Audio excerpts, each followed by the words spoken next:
नमस्कार, मैं संजय सिन्हा। आज जो कहानी आपको सुनाने जा रहा हूं, उस कहानी को आप सिर्फ सुनिएगा मत, उसे समझिएगा और दूसरों को भी सुनाइएगा। नौकर सेठ जी से पूछ रहा था कि आपके पास इतनी दौलत है, मेरे पास नहीं, आखिर इसकी क्या वजह है? सेठ जी समझा रहे थे कि पैसा पैसे को खींचता है। नौकर ने अमीर बनने का राज समझ लिया था। रात में सेठ जी सो गए तो नौकर अपनी सालों की कमाई का एक चांदी का सिक्का लेकर सेठ जी की तिजोरी वाले कमरे के पास गया और बाहर दरवाजे की दरार के पास अपने सिक्के को रखकर बैठ गया। वो मन ही मन सोच रहा था कि सेठ जी की तिजोरी से सिक्के निकलेंगे और उसके सिक्के के पास चले आएंगे। सेठ जी ने कहा है कि पैसा पैसे को खींचता है। उसका एक सिक्का सेठ जी की तिजोरी से कई सिक्कों को खींचकर लाएगा और फिर वो अमीर बन जाएगा। अचानक वो थोड़ा हिला और सिक्के पर उसका हाथ लगा। सिक्का लुढ़क कर तिजोरी वाले कमरे के भीतर चला गया। बहुत बड़ी मुश्किल आ गई।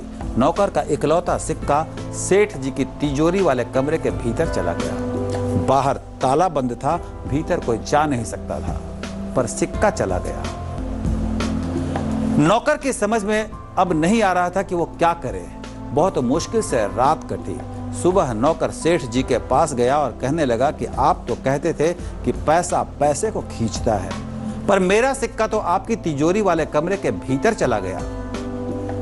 सेठ जी ने कहा कि मैंने बिल्कुल ठीक कहा था, मेरी तिजोरी में अधिक पैसे थे। तुमने अपना सिक्का वहां रखा तो वो लुढ़क कर उधर चला गया। पैसे ने पैसे को खींच लिया। अब जाओ, वो सिक्का मेरा हुआ। नौकर माथा पीटता हुआ और किस्मत को कोसता हुआ चला आया। कल मुझसे मिलने मेरे एक परिचित मेरे घर आए। बहुत दिनों के बाद आए थे। कुछ साल पहले जब वो मेरे पास आए थे तो बहुत खुश थे। कई बार उन्होंने खुश होकर ये बताया था कि संजय जी, मेरे बेटे की शादी है, आप जरूर आइएगा। मैंने पूछा था कि बेटे की शादी आप कहाँ करने वाले हैं, तो उन्होंने बहुत चहकते हुए कहा था कि बहुत अमीर पार्टी है। लड़की अपने माँ बाप की इकलौती संतान है। लड़की के पिता दुबई में रहते हैं और अमेरिका तक उनका कारोबार फैला है। वो तो मेरा बेटा पढ़कर इंजीनियर बन गया है तो उसकी किस्मत चमक गई है। हमारी तो जिंदगी ही बदल गई समझिए। मैंने हैरान होकर उनकी ओर देखा था और कहा था कि लड़की के पिता बहुत अमीर हैं तो आपकी जिंदगी कैसे बदल जाएगी? उन्होंने कहा, अरे लड़का तो अपना ही है, अंत में सब कुछ उसी का है। मैंने कुछ कहा नहीं था, मैं उनकी खुशी में शामिल था।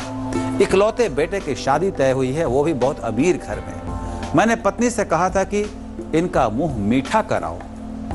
परिचित खुश होकर चले गए थे। मेरी पत्नी ने मुझसे कहा था कि संजय, बहुत अच्छा हुआ इनके साथ। जीवन भर का दुख जो था इनका वो खत्म होने वाला है। बेटे ने अच्छी पढ़ाई करके इनके जीवन भर के दुख को धो दिया है। मैंने पत्नी से कहा था कि इतनी जल्दी निष्कर्ष ना निकालो। खैर, कल मेरे वही परिचित घर आए थे। काफी देर बैठे रहे, बहुत उदास थे। उदास क्या, ये समझ लीजिए कि वो रो रहे थे। कह रहे थे कि बेटा अमेरिका चला गया है, वहीं सेटल हो गया है। मैंने कहा कि ये तो बहुत अच्छी बात है, आप यही तो चाहते थे। उन्होंने कहा, संजय जी, लड़की वालों ने मेरे बेटे को हथिया लिया है। बेटा उनका गुलाम बन गया है। शादी के बाद उन्होंने बेटी को अपने पैसे से पढ़ने के लिए अमेरिका भेजा, फिर पीछे से मेरे बेटे को भी आगे की पढ़ाई के नाम पर अमेरिका भेज दिया। अब वो वहीं सेटल हो गया है। उनकी गाड़ी दौलत में वो खो गया है। शुरू में तो मेरी समझ में आया नहीं। मैं सबसे यही कहता रहा कि उसने बहुत कुछ पा लिया है, पर सच्चाई ये है कि बेटे का मुझे कोई अब सुख नहीं। वो सास, ससुर और पत्नी तक सिमट कर रह गया है। शुरू में तो एक दो दिनों पर उसका फोन आता था, पर अब वो भी नहीं आता। इतना कहकर मेरे परिचित फूट फूट कर रोने लगे। कहने लगे, संजय जी, मैं बर्बाद हो गया। इकलौता बेटा हाथ से निकल गया। माँ ने तो रो रो कर खुद को बीमार कर लिया है।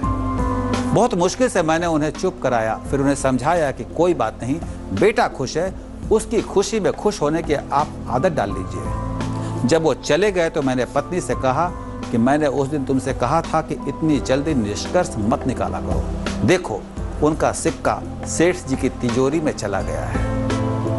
आज संजय सिन्हा का ज्ञान यही कहता है कि जब भी आप दूसरों की दौलत को देखकर उसे अपने पास लाने की कोशिश करेंगे तो आपका इकलौता सिक्का भी आपका साथ छोड़ जाएगा। उम्मीद है कि मेरी कहानी का मर्म बिल्कुल स्पष्ट रूप में आप समझ गए होंगे और अब आप এই চ্যানেলটির প্রতি আপনার আগ্রহ আমাকে আরও উৎসাহিত করবে। ধন্যবাদ।